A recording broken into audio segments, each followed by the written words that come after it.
Does Shadowdark's Seawolf class render the fighter obsolete? Find out today on Runeforged. Hey folks, I'm William, this is Runeforged, welcome to the channel.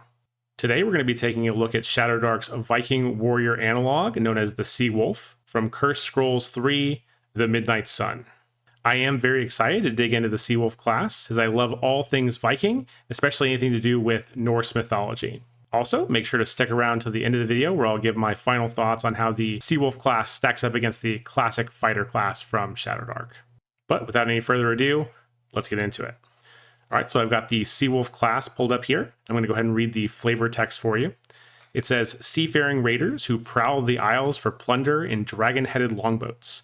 When the war horn sounds, they become fierce berserkers and shield maidens who hope to please their gods with a brave death. I think Kelsey from the Arcane Library already does a really good job capturing the thematic essences of the various different classes that she's implemented into Shadowdark, and I'm happy to see that the Seawolf class is no exception. I will say that I do find it very interesting that this section mentions both berserkers and shield maidens, as I consider those to be separate archetypes in my mind. And I'm really curious to see how this class is going to meld both the offensive capabilities of the berserker with the more defensively focused powers of a shield maiden, or just a more generic shield-focused Norse warrior. All right, so just looking at the weapons here, it says they can use dagger, great axe, hand axe, which is a new weapon, longbow, longsword, and spear. I think this list does a pretty good job of capturing the iconic Norse warrior weapons, so I don't really have any complaints. I do find it a little bit curious that short sword and short bow are missing, but because the long sword and longbow effectively fill that same role, I really don't think it's the end of the world. While we're here, though, let's go ahead and take a quick look at the new hand axe item. It looks like it is both a finesse weapon and thrown and does d6 damage. Yep, this is exactly what I would expect from a hand axe, and I'm glad to see it was included in these rules. All right, moving on to the armor section here. Leather armor, chainmail, and shields. Yep, again, I think this is absolutely on point. I don't really think of Vikings as ever really using plate mail necessarily, as I would imagine they want to keep some element of mobility and finesse, especially in the context of some sort of raiding scenario where they may want to be a little bit sneaky or stealthy. And a Viking in plate mail going off on a raid just doesn't really seem to fit my image of what a Viking warrior is. So again, I think this armor selection is right on point. I did also want to take a quick look at the new shield option here, which is the round shield. It's got a new property called Sundering, and it says, when you're hit with a melee attack, you may choose to destroy this weapon or armor to negate all damage from the attack. Yeah, I mean, so of course I really love this. This is kind of a mechanical implementation of the very classic like shield breaking trope that you often see in a lot of Viking or Viking adjacent fiction. Yeah, some of the more iconic moments to me are when Eowyn is facing off against the Witch King in the Return of the King. And the Witch King essentially breaks her shield and shatters her arm, but she's still able to keep fighting.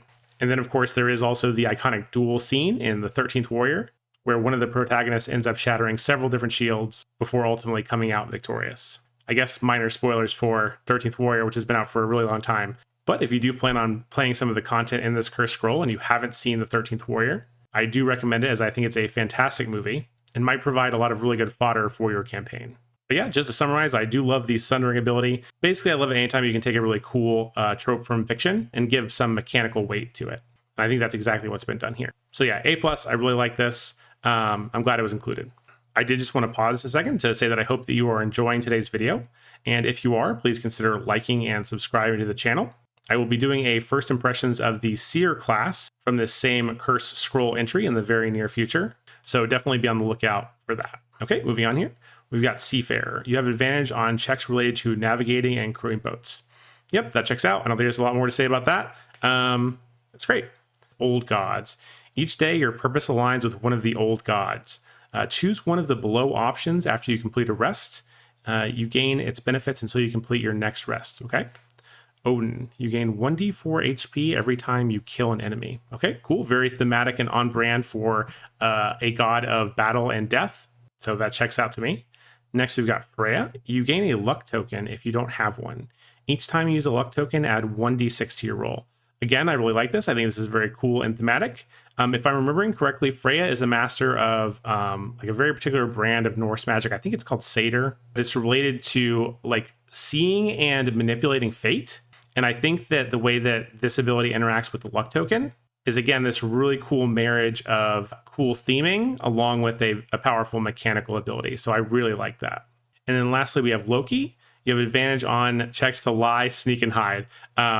Yeah, I mean, I don't think there's a lot to say about that. That seems very on brand for Loki. And again, I really like the fact that this kind of plays up the kind of raider attribute of Viking warriors.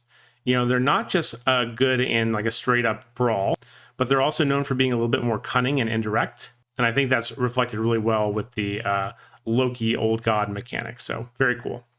All right, and then lastly here we've got Shield Wall. It says, if you wield a shield, you can use your action to take a defensive stance. Your AC becomes 20 during this time. So I can say this ability is very powerful. We actually had a Sea Wolf in my Lost Citadel of the Scarlet Minotaur campaign, and he was able to use this ability to keep the Minotaur at bay for I think like 3 or 4 different turns, which was enough time for his party to ultimately arrive and bail him out of a very bad situation. Unfortunately, he did end up perishing. I'll put a link to that video down in the description if you want to see more details about how that encounter worked out. But I can tell you, based on our experience, this is a very powerful ability. The good thing about it is I don't think it's too strong, as it does require the user to have a shield equipped. And it also requires their action to do the shield wall, so they're not really doing any damage during this time period. So yeah, this is just another one of those abilities that is a really solid combination of kind of having the right theming as well as a cool mechanical benefit without being completely overpowered. So I think this is an awesome ability. All right, moving on to the Seawolf talents here. The first one says, once a day go berserk, immune to damage for 3 rounds. Yeah, so I'm not going to lie, I'm a big fan of the berserker archetype, and I think it is very fitting for a Norse warrior. I'll also say that I'm a little bit disappointed that the ability to play as a berserking Norse warrior is not just like a choice that you can make in terms of your class, but it's actually gated behind a fairly hard to get role on the talents table. And I think that's a little bit sad because to me, a Norse berserker is one of those kind of iconic Norse classes. And it's a shame that it's not more readily available to players who might want to lean into that type of warrior. Anyway, moving on here, these others look pretty standard. The 10 to 11 one here says duality. Choose 2 different old gods effects each day. Yep, I think that makes sense to me. Gives the class a little bit more versatility, and I don't think there's anything wrong with that at all. So I think that's a pretty good one. Overall, I think the Seawolf looks like a very fun and thematic class. And I think it does a fairly good job of delivering on the class fantasy of being a Viking warrior. Mechanically, the class seems to hit that sweet spot of being fairly strong, but not being broken. I do think it's really cool that the old god's ability requires a little bit of thought and preparation in order to be used to its highest potential.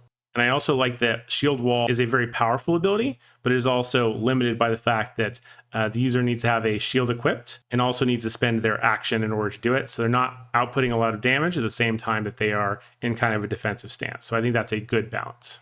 I also like that there does seem to be a pretty solid distinction between the Seawolf class and the Fighter class from the core rules, with the Seawolf seemingly being a little bit more defensively focused with their shield wall ability, while the Fighter is an offensive powerhouse with their weapon mastery. I do think that making these 2 classes distinct from one another was a good idea, because I think there's a very real possibility that if they are a little bit too similar, that one ends up outshining the other one. And that's something that we like to avoid when designing classes. That said, I do wish there was a little bit better differentiation between the Berserker archetype and the more shield-focused archetype of the Norse warrior.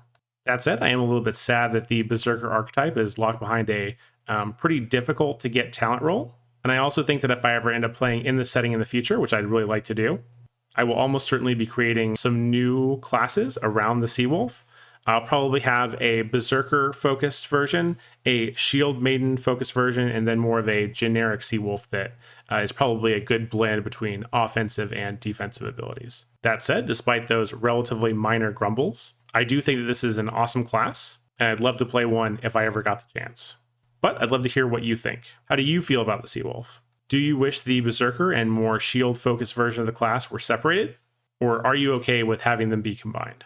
Regardless, I hope you enjoyed today's video. I think that's it for now. Thank you so much for watching, and have a wonderful day.